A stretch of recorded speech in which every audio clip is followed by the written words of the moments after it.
One dimensions.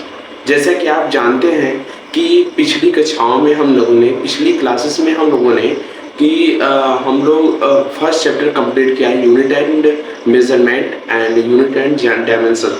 ये इसको complete करने के बाद हम सारा कंप्लीट कर चुके हैं, इस पर क्वेश्चंस भी कर लिए हैं।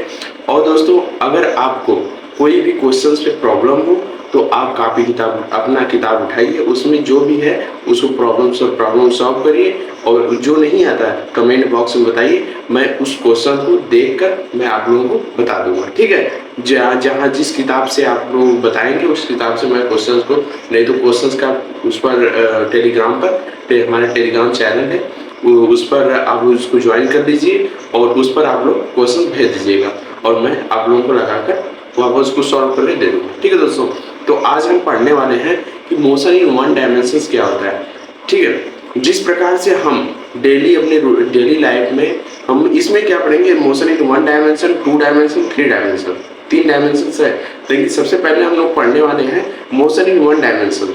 वन डायमेंशन में मोशन होता है कि हम डेली चलते हैं, फिरते हैं, दौड़ते हैं, हम क्या करते हैं, वन डायमेंशन में चलते हैं, किसी एक डायरेक्शन में चलते हैं। ठीक है, टू डायमेंशन क्या होता है कि टू डायमेंशन में हमको दो तरफ, दो दिशा में, एक्स और वाई, दो डायरेक्शन होंगी। ठीक है, और थ्री डायमेंशन में क्या होता है, थ्री डायमेंशन में तीन डायरेक्शन होते हैं। जिस प्रकार से हम रासायनिक उसमें रासायनिक अणुओं को देखेंगे, अणु परमाणु को देखेंगे, वो क्या करते हैं कि वो थ्री डायमेंशन में मोशन करते हैं, वो जिधर मत इधर, मतलब उनका कोई एक डायरेक्शन नहीं है कि एक डायरेक्शन में चलेंगे, उसकी डायरेक्शन निश्चित नहीं है। एक देखिए इसमें क्या होता है कि इसमें हम दो चीजें रहते हैं, स्केलर और वेक्टर क्वांटिटीज। एक स्केलर क्वांटिटी होती है और एक वेक्टर क्वांटिटीज होती है। वेक्टर क्वांटिटीज में, स्केलर क्वांटिटीज में क्या होता है, स्केलर क्वांटिटीज, आइए हम देखते हैं स्केलर क्वांटिटीज क्या होती है।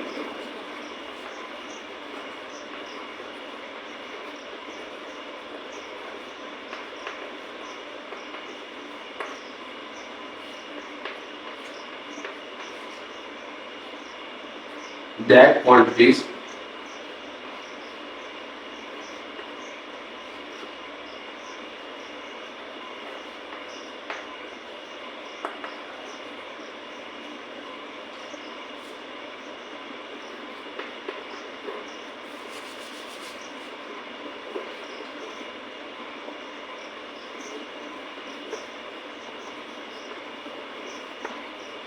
do not depend direction.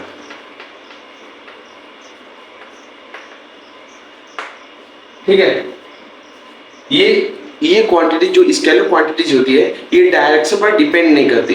ये हमेशा जो उसका परिणाम होता है, परिमाण होता है, उस पर ये डिपेंड करती है, हमेशा उसके दिशा पर डिपेंड नहीं करती है। ठीक है, और ये वेक्टर क्वांटिटीज होती है। वेक्टर क्वांटिटीज, ये पहला हो गया, आप अपने नोट्स में लिखते जाइएगा। और दूसरा ये है,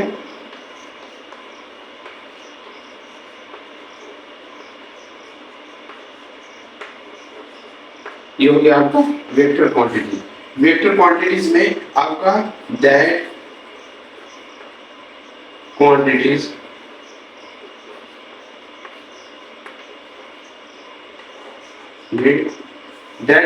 डिपेंड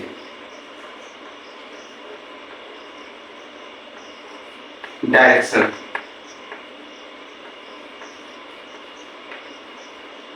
ठीक है, ये आपके डायरेक्शन पर डिपेंड करती है, ये डायरेक्शन पर डिपेंड एक नहीं करती है। ठीक है, हम जिस प्रकार से हम जा रहे हैं, हम कहते हैं ना कि एक डिस्टेंस हम लोगों ने तय किया, एक दूरी हम लोगों ने तय किया, वो क्या है, ये एक दिशा में, इस दिशा में मैंने इतनी दूरी तय किया। मान लीजिए हम ईस्ट में जा रहे हैं, हम ये कहेंगे कि हम ईस्ट डायरेक्शन हम लोगों ने 2 किलोमीटर, 3 किलोमीटर, 5 किलोमीटर, जिस प्रकार से हो इतनी दूरियां हम लोग ने तय की। ठीक है दोस्तों, तो हम इसमें पढ़ने वाले हैं। सबसे पहले हम ये तो स्केलर क्वांटिटीज और वेक्टर क्वांटिटीज देख लिए। अब इसमें कुछ टॉपिक्स हैं, उस टॉपिक्स को मैं बता देता हूँ कौन कौन सी टॉपिक्स हमको पढ़नी है। ठीक है, इसमें लगभग में डिपेंड में कि हम लोगों को एक इतनी टॉपिक है। ठीक है, इसको हम मिटाते हैं, मिटा दें इसको स्क्रीनशॉट लेना, अपने नोट्स में लिख लीजिएगा। और आगे हम देखते हैं कि कौन कौन सी क्वांटिटीज ये हमको उसमें क्या क्या पढ़ना है। ठीक है, देखिए हमको सबसे पहले पढ़ना है, पहला में डिस्टेंस क्या होता है। डिस्टेंस क्या होता है, और दूसरा में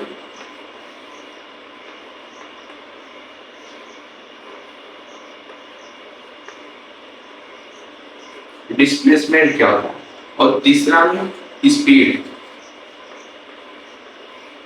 स्पीड क्या होती है, और चौथा में ये देखिए पहले हम डिस्टेंस पढ़ेंगे, फिर उसके बाद डिस्प्लेसमेंट पढ़ेंगे, उसके बाद स्पीड पढ़ेंगे, उसके बाद वेलोसिटी क्या होती है,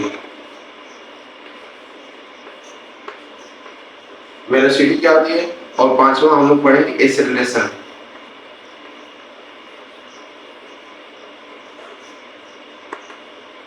ठीक है, और छठवां हम लोग पढ़ेंगे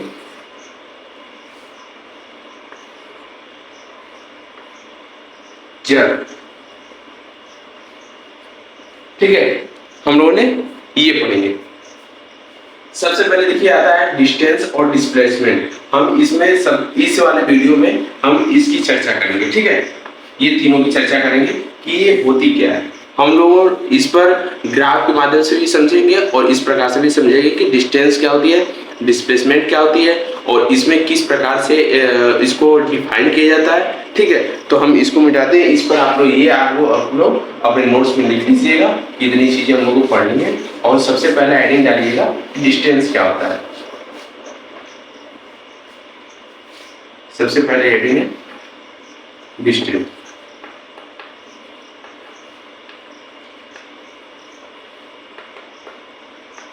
ठीक है, ये आप लोग डिस्टेंस हो गया। डिस्टेंस का ये होता है कि सबसे पहले ये जानते हैं डिस्टेंस होती क्या है, कि जब हम कोई गतिमान वस्तु ले लेते हैं, कोई गतिमान वस्तु जब किसी लंबाई को तय करता है, मान लीजिए कोई n लंबाई तय किया, उस लंबाई को क्या कहते हैं, डिस्टेंस कहते हैं। किसी गतिमान वस्तु द्वारा तय की गई लंबाई को क्या कहते हैं, उसको डिस्टेंस कहते हैं। ठीक है, तो इसको हम इसका वो लिख देते हैं डिफिनेशन कि बाय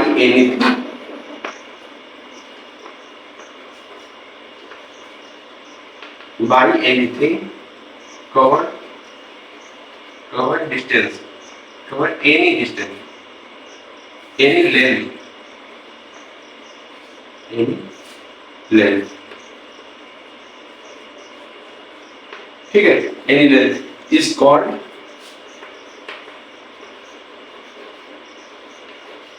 distance।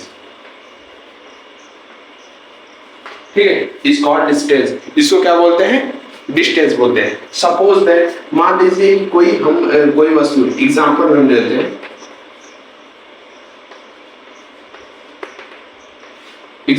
हैं, मान लीजिए कि ए यहां से यहां तक चला, ए और बी यहां तक डिस्टेंस है, यहां से स्टार्ट किया, यहां तक चला, ये 5 किमी मान लीजिए, 5 किमी यहां तक आया।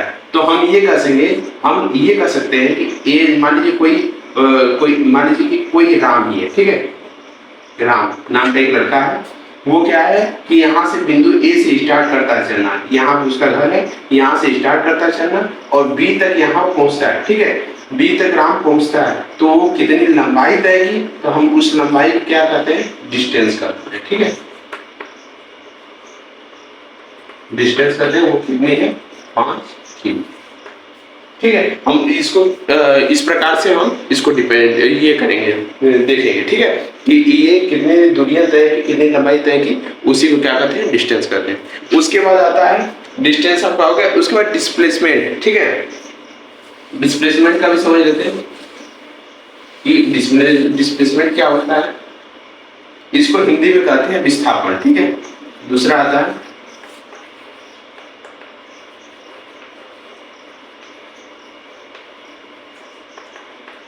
डिस्प्लेसमेंट होती है।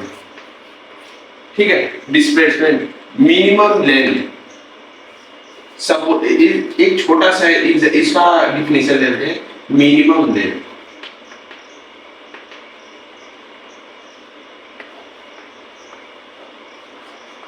मिनिमम लेंथ इज कॉल्ड, हम ये कह सकते हैं, मिनिमम लेंथ इज कॉल्ड ये डिस्प्लेसमेंट, या फिर by any thing cover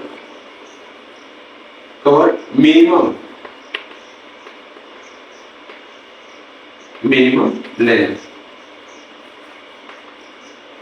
is called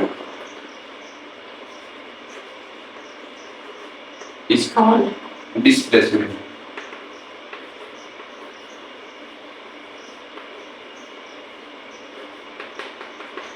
ठीक है, इस कॉल्ड क्या कहते हैं, डिस्प्लेसमेंट इसको बोलते हैं। ठीक है, इतना समझ में आया। तो डिस्प्लेसमेंट हम देखते हैं क्या होता है। सपोज दैट कि यहां से कोई भी मान लीजिए किसी को हम मान लेते हैं यहां से कि हिमांशु यहां से चलना स्टार्ट किया। ठीक है, हिमांशु बिंदु ए से चलना स्टार्ट किया, यहां से यहां तक आया। ठीक है, बिंदु बी तक हिमांशु यहां से चलना स्टार्ट किया, बिंदु ए से यहां तक आया। इसके लिए दो पोजीशन बनता है। ठीक है, इसके लिए एक पोजीशन ये बनता है कि हिमांशु यहां से स्टार्ट किया, इस वाले रास्ते से होते हुए बिंदु बी पर आया। ठीक है, और दूसरा पोजीशन क्या बना कि हिमांशु ए से स्टार्ट किया, यहां से घूमते फिरते यहां तक बी तक पहुंचा। ठीक है, तो हम क्या कहेंगे कि हिमांशु ए से बी तक किधर से गया वो मतलब नहीं करता।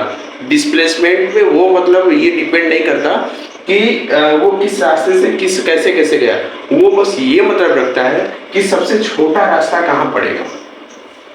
हमको सपोज दैट कि हमको कुछ दूरी पर यहाँ से जाना है। ठीक है, हमको यहाँ से मान लीजिए अपने आप जहाँ पे हैं वहां से हमको लखनऊ जाना है, तो हम ऐसे घूमकर उधर गाजीपुर होते हुए ऐसे मतलब लंबी दूरी तय नहीं करेंगे, हम वही दूरी तय करेंगे। अगर मान लीजिए हमको हवाई जहाज से जाना है, जल्दी पहुंचना है, तो हवाई जहाज से ही जाएंगे। अगर हमको ट्रेन से थोड़ा सा लेट पहुंचना है, ट्रेन से जाएंगे, और उससे लेट पहुंचना है तो ऐसे मतलब कि हमको सबसे कम लेंथ तय करनी है। ठीक है, कि हम कितना जल्दी पहुंच सके। तो हम उसमें क्या कहते हैं, ए से बी तक जो लेंथ तय किया है ये वाला, यही क्या कहलाता है, डिस्प्लेसमेंट कहलाता है। ठीक है, यही डिस्प्लेसमेंट कहलाता है। यहां से यहां तक की दूरी कितनी कहलाती है, यही डिस्प्लेसमेंट कहलाती है। ठीक है दोस्तों, यहां तक आपको समझ में आ गया। सपोज दैट कि एक मान लेते हैं, मान लीजिए सब इसको मिटाते हैं, एक एग्जांपल लेते हैं। ठीक है, इसको मिटा के एक एग्जांपल लेते हैं। एग्जांपल के माध्यम से समझते हैं कि एक मान लीजिए कि एक सर्कल, हाफ सर्कल। ठीक है, हाफ सर्कल यहां से ऐसे इस प्रकार से, ये ए है, ये बी है, ये इसका पॉइंट है। ठीक है, ओ। ठीक, ये आर है, ये आर है। कि अगर हमको पूछ दिया कि यहां से यहां तक जाने में कितनी हमको डिस्प्लेसमेंट तय करनी होगी। ठीक है, विस्थापन कितना विस्थापन तय करना होगा, तो हम इसका पूरा कमाते हैं 2 पाई आर, परिधि 2 पाई आर होती है, तो हम 2 पाई आर नहीं लिखकर हाफ का निकालना है। तो यहाँ पर 2 पाई आर ये पूरा का होता है, अपन 2 कर देंगे तो हमारा कितना आएगा, पाई आर का आएगा। ठीक है, अगर यहाँ पर हम पाई आर का आ गया, और अगर पूछ दिया कि इसका मतलब कि इसकी पूरी दूरी कितनी है। ठीक है, ये वाली भी नापेंगे, ये वाली भी नापेंगे, तो हम पूरी दूरी कितनी पता चल गई, ये वाली यहाँ से यहाँ तक और ये वाली यहाँ से यहाँ तक। तो हमारा ये डिस्प्लेसमेंट ये जो हो गया यहाँ से यहाँ तक, ये दूरी हो गई डिस्टेंस। ठीक है, अपॉन डिस्प्लेसमेंट का होगा कि यहाँ से यहाँ तक डिस्प्लेसमेंट आ गई, ये आर है, ये आर है, 2 आर हो जाएगा, यहाँ पर 2 आर इसका डिस्प्लेसमेंट। यहाँ तक समझ गया कि हमारी सबसे लंबी दूरी तय करनी होगी, तो यहाँ से यहाँ ऐसे घूमते हुए यहाँ तक आएंगे। अगर हमको डिस्प्लेसमेंट तय करना होगा, बिंदु ए से स्टार्ट करेंगे, यहाँ से यहाँ तक आएंगे, यही हमारा क्या है, डिस्प्लेसमेंट है, ये डिस्टेंस है। ठीक है, इस प्रकार से हमको इंडिकेट करना होता है। ठीक, और दूसरा एग्जांपल लेते हैं। यहाँ पर अगर मान लीजिए यहाँ दूसरा एग्जांपल, तो एक सर्किल है। ठीक है, एक सर्कल है यहाँ पर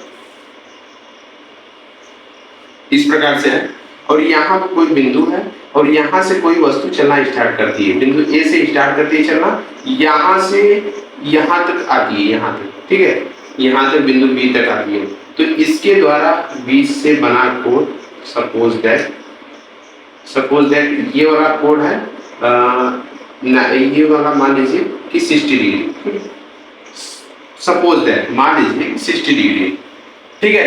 अगर हमसे पूछ दिया कि इसमें डिस्टेंस एंड डिस्प्लेसमेंट का, और ये हमको रेशियो निकालना है, we found the ratio of displacement, distance and displacement, तो हमको ये निकालना है। तो हमारा एक फार्मूला होता है, इसको हम अभी प्रूव करेंगे। सबसे पहले फार्मूला को लिख लेते हैं कि फार्मूला होता है 2r sin थीटा अपॉन 2, ठीक है। ये वाला हम आपका फार्मूला होता है, इसको जरूर से जरूर अपने नोट्स पर लिख लीजिएगा। इसके जस्ट आगे हम लोग इसको प्रूव करेंगे, इस वाले फार्मूले को, ठीक है। तो हम यहाँ पर लिख देते हैं कि 2r का, r यहाँ से r दूरी यहाँ से यहाँ तक है, तो यहाँ पर r इसको मान लेते हैं, ठीक है। साइन थीटा, थीटा कितना है 60 डिग्री है, तो 60 मान लेते हैं यहाँ पे, अपॉन 2 मान लेते हैं, ठीक है। तो 2r साइन 30 का मान कितना होता है, साइन 30 का मान 1/2 हो जाएगा, 1/2 से 2 कट जाएगा, इसका r बचेगा। ये आपका आंसर आ गया इतना। इस प्रकार से आपका आंसर आएगा, ठीक है।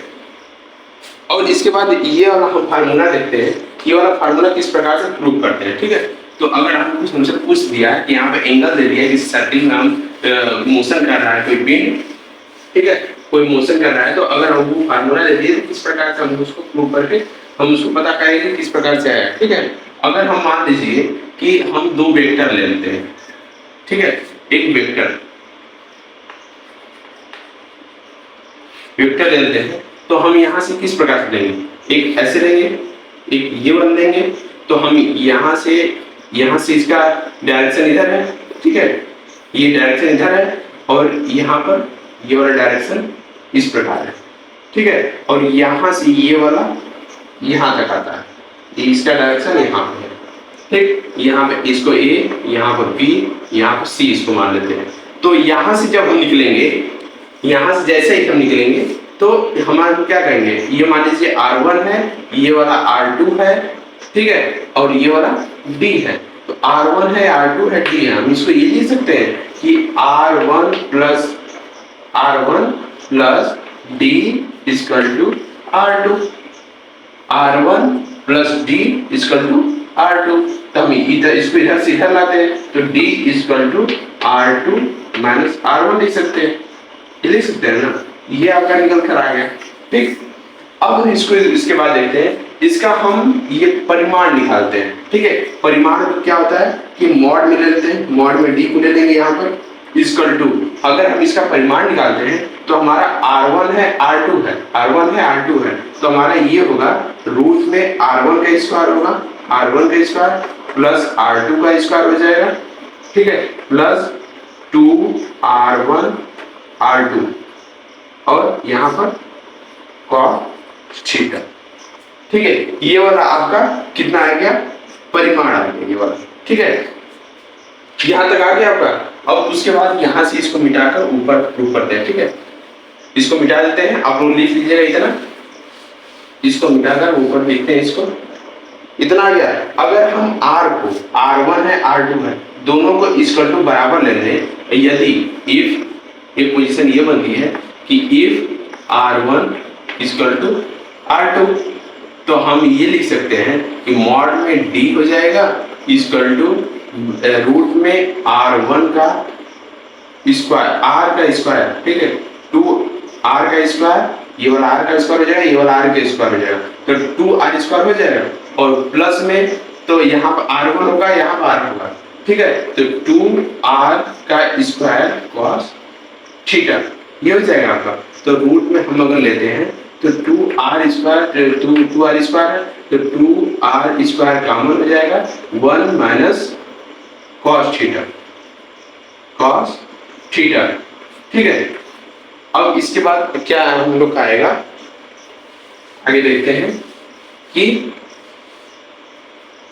इक्वल टू में यहाँ पर 2R स्क्वायर है, यहाँ ब्रैकेट कर लेते हैं 2R स्क्वायर, ठीक है, 2r² यहाँ पर होगा और इसके आगे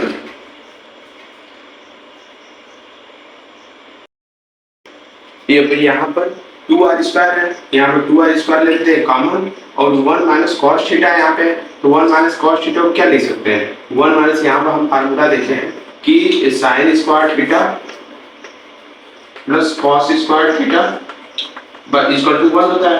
अगर साइन थीटा दे दिया हमको यहीं पे तो हम देखिए sine square theta equal to 1 minus cos square theta यहाँ लिख देते हैं। अगर यहाँ पर मान लीजिए थीटा यहाँ दिया है, ठीक है, हाफ में दिया है कॉस थीटा यहाँ पे, तो अगर हमको हाफ में दिया है तो हम ये क्या दे सकते हैं, 1 माइनस कॉस थीटा है तो हम इसको 2 साइन स्क्वायर थीटा अपॉन 2 लिख सकते हैं, इसको 2 साइन स्क्वायर थीटा अपॉन 2 लिख सकते हैं। तो इक्वल टू हम क्या करेंगे कि ये जो 2 है ये 2 है, ठीक है, ये रूट में है तो 2 बाहर निकल जाएगा तो 2 हो जाएगा, यहाँ पे r स्क्वायर है तो r बाहर निकल जाएगा, ठीक है, और साइन थीटा है साइन थीटा अपॉन 2।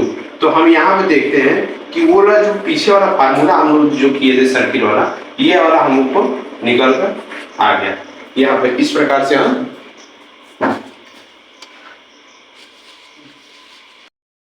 तो हम देखते हैं ये हमारा निकल के यहाँ पे आंसर ये आएगा, ठीक है। उसके आगे हम देखते हैं कुछ क्वेश्चंस देख लेते हैं कि कुछ क्वेश्चंस के बारे में हम जान लेते हैं कि इसमें किस प्रकार से क्वेश्चंस आता है, ठीक है दोस्तों मेरे प्यारे स्टूडेंट्स। तो आइए देखते हैं, सपोज दैट क्वेश्चन नंबर 1, कोई पिंड है, कोई व्हील है, if क्वेश्चन लिख देते हैं, if any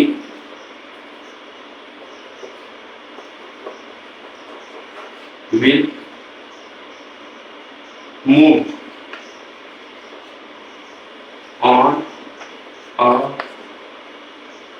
road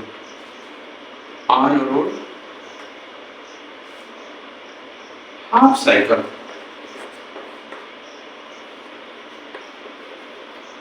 cycle, then find the distance and displacement।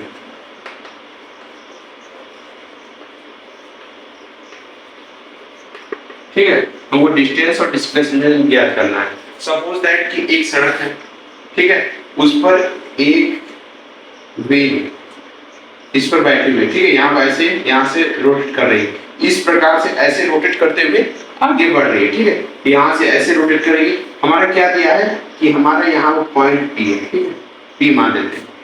Suppose that कि यहाँ पर अपना पॉइंट P मान लेते हैं। यहाँ पर अगर हम P मान रहे हैं तो हमको क्या दिया है, हाफ साइकिल कर रहा है, ये यहाँ से यहाँ ऐसे होते हुए यहाँ आएगा, ठीक है, ये हाफ सर्कल करेगा तो ये वाला ऐसे घूमते हुए यहाँ पर आएगा, तो हमारा यहाँ बनेगा एक, ये ऐसे बनेगा, ये वाला ऐसे बनेगा, ये व्हील यहाँ घूमकर यहाँ पर आ गया, यहाँ पर P डैश बनेगा, ठीक है, ये बनेगा ना।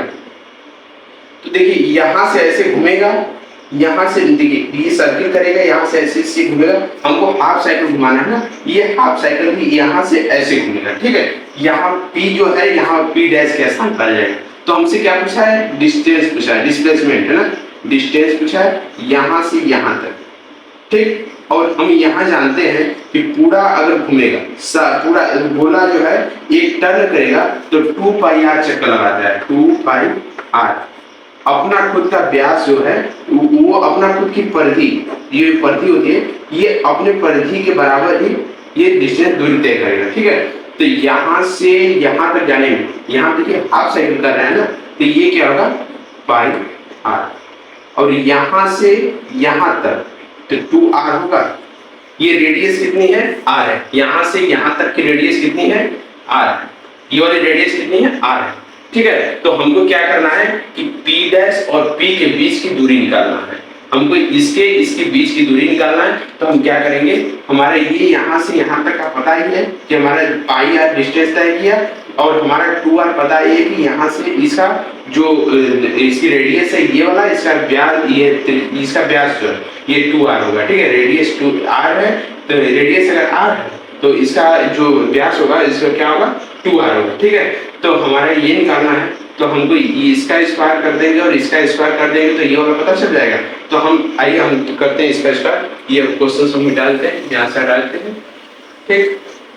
और इसका हम देखते हैं कि अगर हम इसका स्क्वायर कर दें, यदि pi r square equal to p dash, ठीक है, रूट में होगा root pi square r square plus और 2r है तो 4r स्क्वायर हो जाएगा, 4r स्क्वायर, तो p dash equal to r जो है r बाहर निकल जाएगा, r बाहर निकलेगा तो हमारा कितना होगा, रूट में ही होगा, r स्क्वायर बाहर निकालेंगे तो पाई स्क्वायर हो जाएगा, पाई स्क्वायर प्लस 4 ये वाला आएगा हमारा। तो हमारा क्या निकल के आएगा कि इसको बाहर निकालेंगे, p डैश को बाहर निकालेंगे तो r हो जाएगा यहाँ पे और रूट में पाई स्क्वायर प्लस 4, ये हमारा निकल कर फ्रेंड्स आ गया, ठीक है। ये हमारा निकल कर आ जाएगा, या फिर हम इसको यहाँ भी इसका आंसर ये लिख सकते हैं, ठीक है। अगर इसको नहीं हटाएंगे तो हमारा आंसर इतना भी हो सकता है, ये ठीक। हम इसको सारा मिटा देते हैं और सेकंड क्वेश्चन पे चलते हैं। सेकंड क्वेश्चन क्या पूछा है, सपोज दैट आप लोगों ने इतना पढ़ लिया ना, 3 क्वेश्चन इस पर कर लिया कि किस प्रकार से होता है। उसके बाद हम आते हैं, उसके बाद अब अगर क्वेश्चंस करना होगा तो आगे अपनी किताब में करिएगा, या फिर मैं ही लास्ट तक जाते जाते आप लोगों को कम से कम 15 से 20 क्वेश्चन इस चैप्टर में मैं आप लोगों को आराम से जितना टॉपिक बताता जाऊंगा उस पर कम से कम 2 से 3 क्वेश्चन बताता जाऊंगा, ठीक है। तो आपको इसमें कम से कम 8 से 10 टॉपिक पढ़ना है, 10 टॉपिक 3 मान के चलिए 30 क्वेश्चन, 25 से 30 क्वेश्चन मैं आप लोगों को यही करा दूंगा, और जो अच्छे अच्छे क्वेश्चन जो आए हुए हैं वो वाला क्वेश्चन मैं करवाऊंगा, ठीक है दोस्तों। तो हम इसके बाद जानते हैं कि स्पीड क्या होती है। स्पीड हम लोग पढ़ेंगे कि स्पीड जैसे कि हम कोई मोशन करती हुई वस्तु को लेते हैं, किसी मोशन करती हुई वस्तु को जब हम लेते हैं तो उसमें क्या होता है कि वो मोशन करती रहती है, जब उसमें समय के साथ टाइम इसमें होता है ना कि टाइम जो होती है रेट ऑफ टाइम, उसके समय की दर से जो परिवर्तन होता है, उसके डिस्टेंस में जो परिवर्तन होता है, अगर वस्तु निश्चित अपने स्थान पर कोई भी टाइम जो भी टाइम चेंज हो रहा है या नहीं हो रहा है वो अपने स्थान पर है तो वो वस्तु क्या कहलाएगी, स्थिर वस्तु कहलाएगी। अगर वस्तु टाइम के साथ अपनी स्थिति पोजीशन को चेंज कर रही है, व्हेन एनीथिंग और एनी मूड थिंग, ठीक है, moved thing moved respect to time, time के रिस्पेक्ट में वो मूव कर रही है तो वो क्या कहलाएगी, मूड थिंग्स कहलाएगी, मतलब कि गतिमान वस्तु कहलाएगी, ठीक है। वही कहलाती है स्पीड। और एक आता है स्पीड के बारे में हम जान लेते हैं।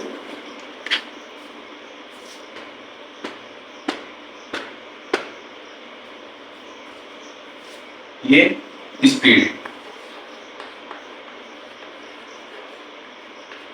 ठीक है। स्पीड क्या होती है कि जो डिस्टेंस है, covered distance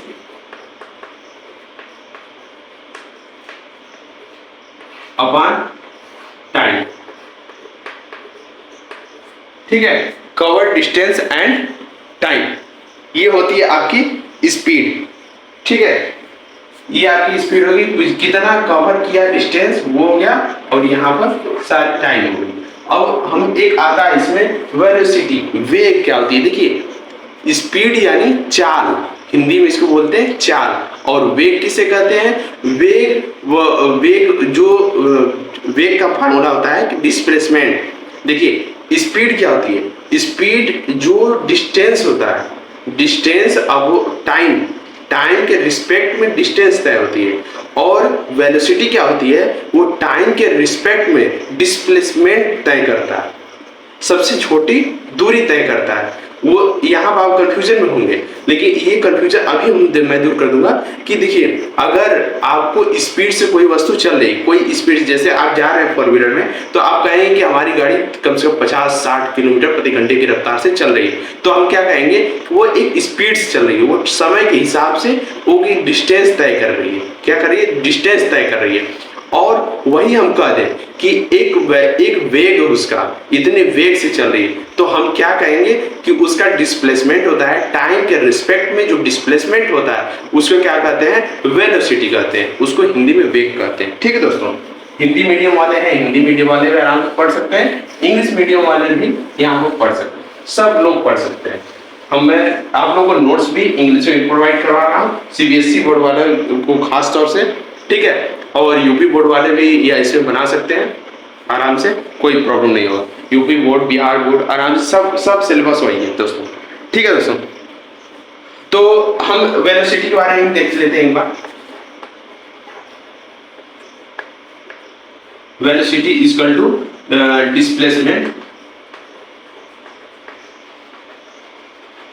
displacement upon time. ये डिस्प्लेसमेंट आपका ये कवर किया और टाइम के रिस्पेक्ट में कवर किया। ठीक है, ये आपका वेलोसिटी हो गया। ठीक है दोस्तों, अगर हम इसी में एवरेज वेलोसिटी और एवरेज स्पीड के बारे में बात करें, यहाँ पर हम इसको मिटा देते हैं। मिटाने के बाद मैं एक रिलेशन में बनाऊंगा, उसमें देखते हैं कि उसमें हम लोग को पढ़ना क्या है स्पीड और वेलोसिटी में। ठीक है, स्पीड हो गया और यहाँ पर हो गया,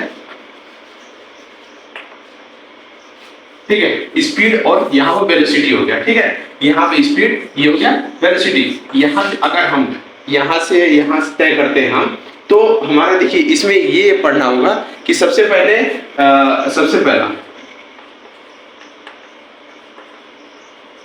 डिस्टेंस टाइम, जो हम आप लोगों को फार्मूला बताएंगे, डिस्टेंस अपॉन टाइम होता है, डिस्टेंस और टाइम के बीच में रिलेशन तय करना।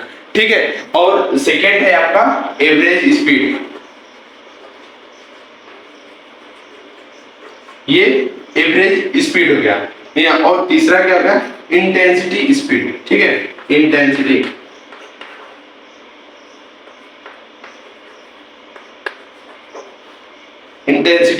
स्पीड। ठीक है,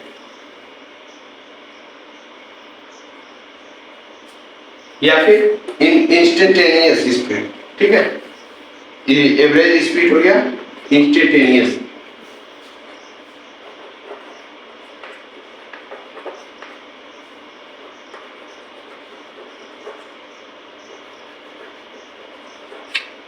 छड़ी चार्ज जिसको कहते हैं हिंदी में।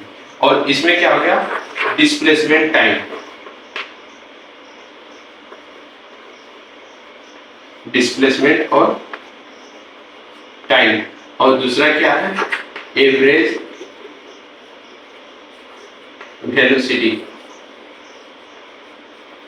ठीक है, और थर्ड है इंस्टेंटेनियस।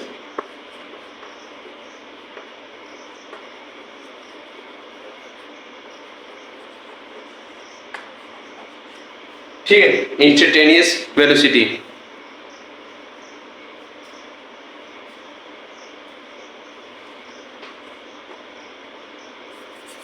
सॉरी, जहां पर इंस्टेंटेनियस की स्पेलिंग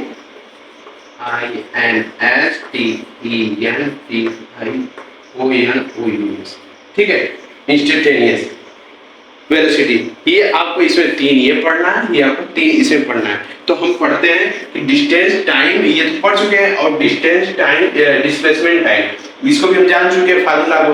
और हम यहाँ पर पढ़ेंगे एवरेज स्पीड और यहाँ पर इस एवरेज वेलोसिटी किस प्रकार से हम रिलेट इसको करते हैं। आइए हम देखते हैं आगे। एक दूसरे से रिलेट करके पढ़ने में क्या कुछ अजीब अलग ही मजा रहता है। ठीक है, तो देखिए हम क्या आते हैं कि जो ये है एवरेज स्पीड, एवरेज, ठीक है, एवरेज यानी अनुपातिक। ठीक है, आर डिस्टेंस,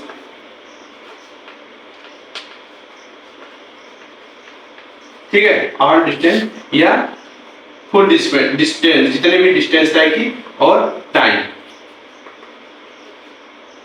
आर टाइम। ठीक है, जितना सभी टाइम और डिस्टेंस के अनुपात में क्या कहते हैं, एवरेज स्पीड कहते हैं, और एवरेज वेलोसिटी कहते हैं। एवरेज वेलोसिटी किसे कहते हैं, और डिस्प्लेसमेंट अपॉन आर टाइम। ठीक है, ये एवरेज वेलोसिटी हो गया। यहां तक आपको समझ में आया क्या फ्रेंड्स? एवरेज वेलोसिटी क्या होता है, एवरेज टाइम क्या होता है, ठीक, एवरेज वेलोसिटी और एवरेज स्पीड क्या होती है। अब इसके बाद इसको देखने के बाद इंस्टेंटेनियस ताक्षणिक वेग क्या होता है,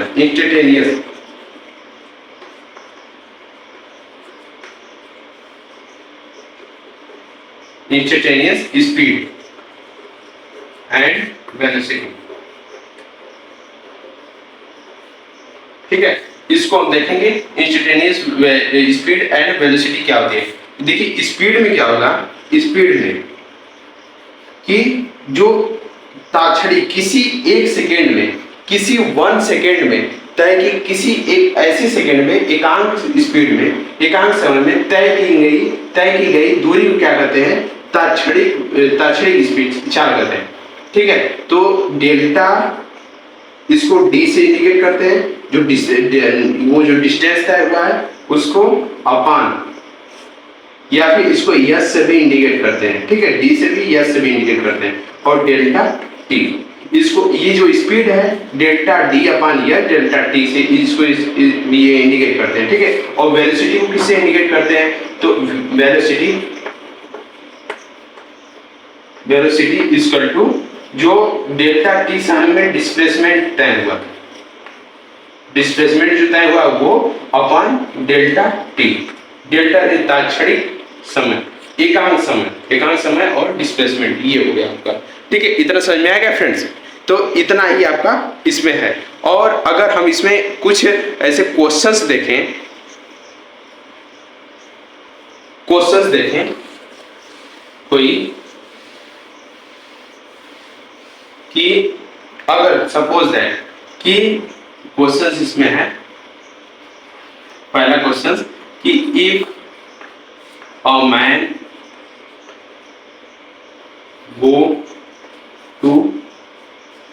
go A to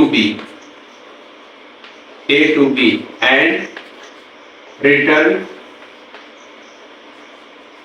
B to A, find the distance and displacement,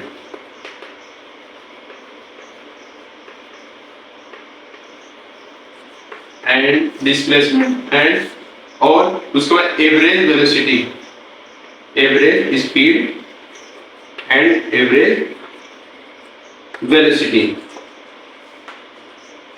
ये आपका क्वेश्चन रहा, ठीक है। कोई भी आदमी, कोई भी मैन इतने समय में, अगर कोई भी एकांक समय में, ठीक है, वो ए से बी जा रहा है और उसके बाद बी से ए आ रहा है, तो डिस्टेंस कितना तय किया, सबसे पहला आता है डिस्टेंस, ठीक है। डिस्टेंस कितना तय किया, तो सबसे पहले ए से बी तक जाता है, ठीक है, ए से बी तक जाता है, तो यहां से जाता है फिर वापस लौट कर आता है।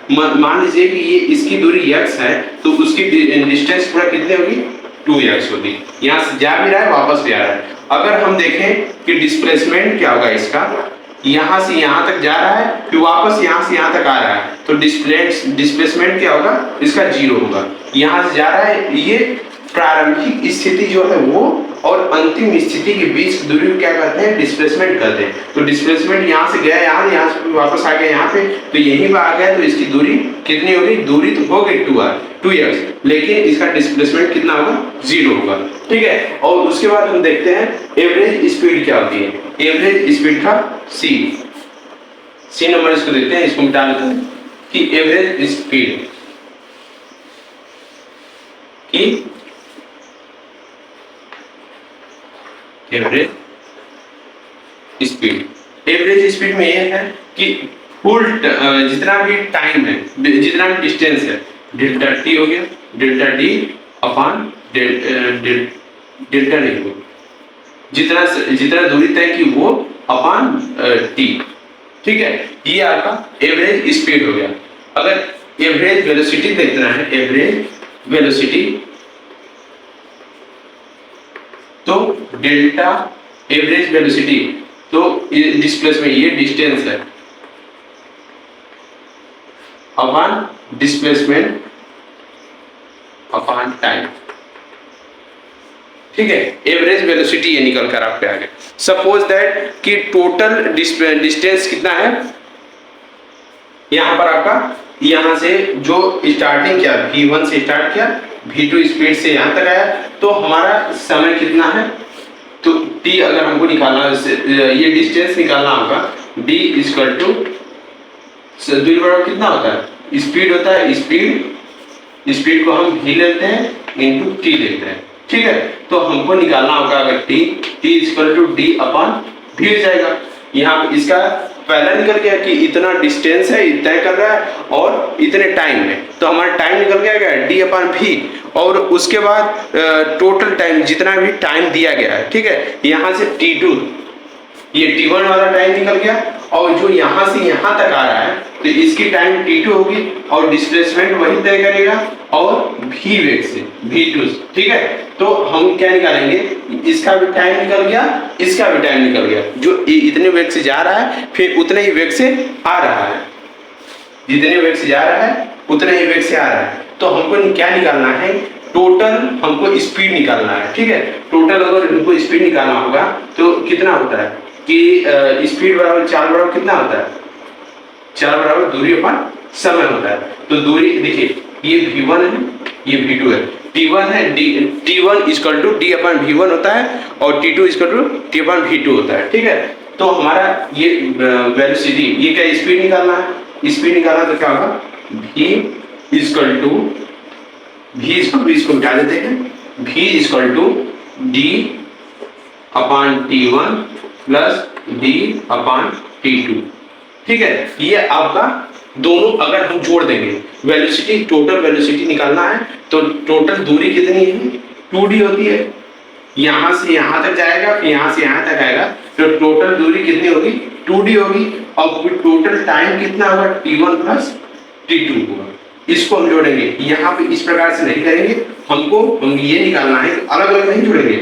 अगर हमको निकालना ही है तो पूरी दूरी लिख देंगे, पूरी दूरी होती है all distance upon all time, तो v इक्वल टू क्या हो जाएगा, v equal to 2d upon t1 plus t2, ठीक है। ये आपका फार्मूला एक फार्मूला निकल के तैयार हो, एक फार्मूला। सपोज दैट कि अगर हमको दे दिया कि 5 किलोमीटर प्रति घंटे की रफ्तार से जाती हुई एक ट्रेन t1 समय की 2 सेकेंड, जैसे कि t1 का मान दे दिया है 2 सेकेंड और t2 का मान दे दिया 3 सेकेंड, तो हम किस प्रकार से निकालेंगे, और डिस्टेंस दे दिया 5 किलोमीटर, ठीक है। तो हमको v इक्वल टू तो 5 इंटू 2 अपॉन 2 प्लस 3, ठीक है, ये 10 हो जाएगा अपॉन 5 हो जाएगा, 5 में 2 आंसर इसका आएगा।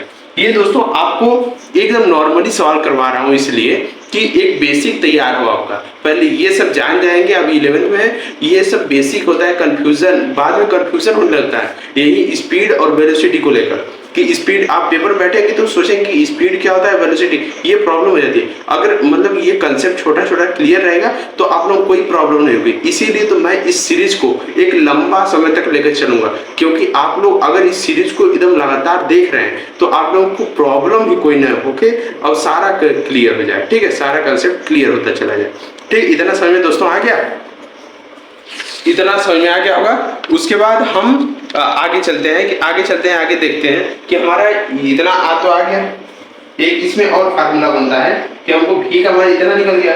अगर हम t1 का मान रखते हैं, t1 और t2 का यहाँ पर मान रखते हैं, सपोज दैट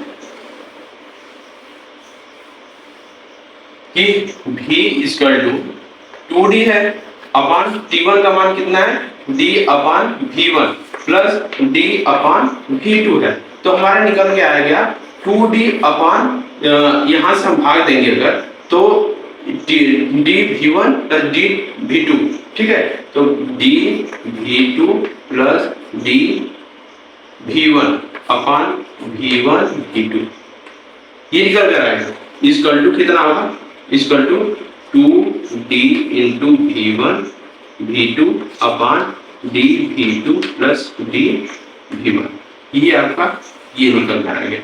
यदि वेलोसिटी दिया हो v1 और v2, ठीक है, और v1 v2 दिया हो, डिस्टेंस दिया हो, तो हम ये वाला मान आराम से निकाल सकते हैं, ठीक है।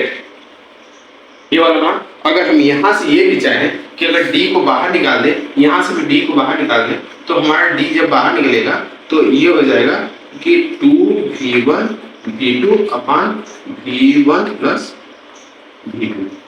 ये आपका ये वाला फार्मूला आपका प्रूव हो गया। ठीक है, ये वाला फार्मूला, एक ये वाला, एक ये वाला, सेम वही है। ठीक है फ्रेंड्स, और अगर हम एक और एग्जांपल इस पर एग्जांपल करते हैं, इस वाले ऑप्शन पे एग्जांपल करते हैं, जो तो इसमें आता है अब क्वेश्चंस, इसका क्वेश्चन करते हैं, इफ एनी मैन, कोई भी आदमी, ठीक है, if a man cover distance, distance तो d है, कितने वेग से, velocity v1 v2 and v3 इतने चार से तय करता है, तो फाइंड टोटल वेलोसिटी। ठीक है, टोटल वेलोसिटी या एवरेज वेलोसिटी ये निकालना है। तो हम क्या देखते हैं कि अगर यहाँ पर हम यहाँ पर देखते हैं कि वेलोसिटी v1 v2 v3 है, तो हम उसमें क्या निकालते हैं, t1 इक्वल टू कितना होगा, d v1। ठीक है, यहाँ पर t2 equal to d v2 हो जाएगा, और t3 equal to d v3 हो जाएगा। ये आपका निकल कर आ गया। और उसके बाद हम लोगों ने देखा है कि 2 के लिए क्या होता है कि दो, अगर मान लीजिए डिस्टेंस हम लोग तय किया, तो वेलोसिटी क्या होगी, v1 equal to d upon t1, सारी वेलोसिटी v टोटल। ठीक है, तो हमारा क्या निकल कर आएगा कि यहाँ पर हम लिखेंगे कि सारी दूरी कितनी है, 3d है, 3d, एक यहाँ से यहाँ तक की दूरी 3 दूरी है ना, कि एक v1 तय कर रहा है v2 v3 से, और सारी एक एक पार्ट की दूरी कितनी है, d है, तो 3d हो जाएगा। और सारा 3d यहाँ पर हो गया, और सारी टाइम कितनी है, t1 plus t2 plus t3, ये वाला टाइम। ठीक है, अगर t1 t2 t3 के वैल्यू रखते हैं, t total equal to 3d upon d upon v1 plus d upon v2 plus d upon v3, तो हमारा d कॉमन हो जाएगा, तो हमारा ये निकल आएगा कि 3v1 v2 v3 अपान v1 plus v2 plus v3, ये आपका आंसर निकल जाएगा। ये आपका क्या है कि ये एक फार्मूला है, इस फार्मूले पर आप एक शॉर्टकट क्वेश्चन लगा सकते हैं, इस प्रकार से आपका आएगा। ठीक है, हम क्वेश्चन इस पर एकदम सेम ऐसे ही क्वेश्चन करना होगा इस पर। ठीक है, तो अगर आप लोगों को कंपटीशन देना है तो ये फार्मूला की आपको आवश्यकता है, तब फार्मूला की आवश्यकता है, तो फार्मूला बस याद रखिए। अगर आपको बोर्ड देना है तो आराम से ये पूरा डिवीजन जितना है ये आप लोग याद रखिए, किस प्रकार से हमको प्रूफ करना है। ठीक है दोस्तों, तो बस इतना ही आपका रहा इस क्लास में। हम अगले क्लास में देखेंगे एक्सेलरेशन क्या होता है, ठीक है, उसके बाद जर्क क्या होता है, और इसके बारे में सब कुछ बारे में हम आराम से पढ़ते हैं। ठीक है, ये आराम से, ये सीरीज थोड़ा लंबी होगी लेकिन एकदम कॉन्सेप्टफुल होगी, आपको आराम से क्वेश्चंस कराया जाएगा, एकदम मस्ती के साथ पढ़ते रहिए। और चैनल पर नए हैं तो इसको सब्सक्राइब करते रहिए, और अपने दोस्तों से बताइए कि अब फिजिक्स का क्लास स्टार्ट हो गया है, अब 11th फिजिक्स स्टार्ट हो गई, जैसे 11th खत्म होगी